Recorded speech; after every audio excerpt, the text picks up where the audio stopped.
E o futebolista brasileiro Ronaldinho Gaucho e ex-futbolista argentino Juan Pablo Sorín e outro 9 mundialista a queda nombrado como embajador durante o Mundial de Ciudad Belo Horizonte.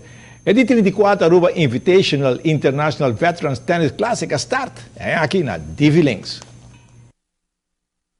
E anche per me è tornato in primo lugar aqui na Divi Village. Nós estamos muito contentes com a cooperação com nós de Divi, se nós estamos seguros que tornamos ter êxito outra vez. Maneira a anterior país do Caribe reaccionava bom, hopi din antaki kaba. É tremendo turte, maneira normal só normal tem boneiro que se não tem, pero a que nós temos Trinidad uma delegação bastante grande, Venezuela tem uma delegação bastante grande. E tutte le altre Suriname também a gente dá coisa também bom maneira tutte le altre ainda trove. Localmente também tem opinião do? Mas acá doce é lo que surpresa nos hopi, aí nós temos mais local que outro ainda. Nós temos doble de quantidade de mulher aqui e de gente homem também. E exibição da assim hopi e surpreender-nos com essa nossa usa é dois canchas na Tamarém também, para só ter assim hopi e vega para lugar. Nós não pomos tudo três aqui na Divi, se nós estamos obrigados a ir Tamarém também hunga. Quantas categorias você tem? Tem 14 categorias, 126, 127 vezes para lugar em quase dia. Esta hopi, nós estamos no inteiro dia, começando por 8h30, um inteiro dia, até o último round, nós trabalhamos no bordo de noite, para nós cabo. Como ele está jogando um gafre?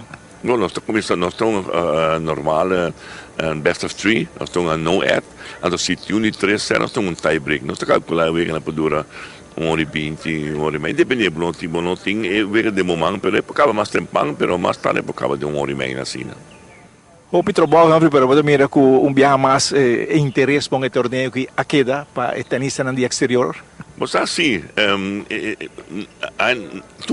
outro ano mais confirmação acaba, que nós também, Colômbia também, outro ano trove, nós estamos bem com outro país, pero o lugar está, nós temos demasiado gente tampouco, porque nós estamos com Harley em 4 dias, entre o torneio que era grande sempre, durante todo o ano que nós tínhamos torneio, e interessa que era sempre bom. Então, o torneio é com mais anos tem aqui na Aruba, o torneio veterano aqui. 34? 34 anos, então 8 anos, bom de nome novo. Também temos que ele conseguiu acabar de preto. Sim. Sim, está mandando de tênis, de fim de semana aqui, já ela começa a acabar, já acaba, é Veterans Tennis Classic, está na Divi Links. E o tricolor de solito RCA, lo tem fundraising, que já agora que está preparando para o Disney Cup Soccer Tournament Orlando de 2020. Já sabe, hoje um festival de sopi na Club RCA, sopi pescado, sopi carne, sopi oyster, sopi galinha, quase sopi que você vai na RCA, já sabe, para poder sopi, para estar recaudando fundo.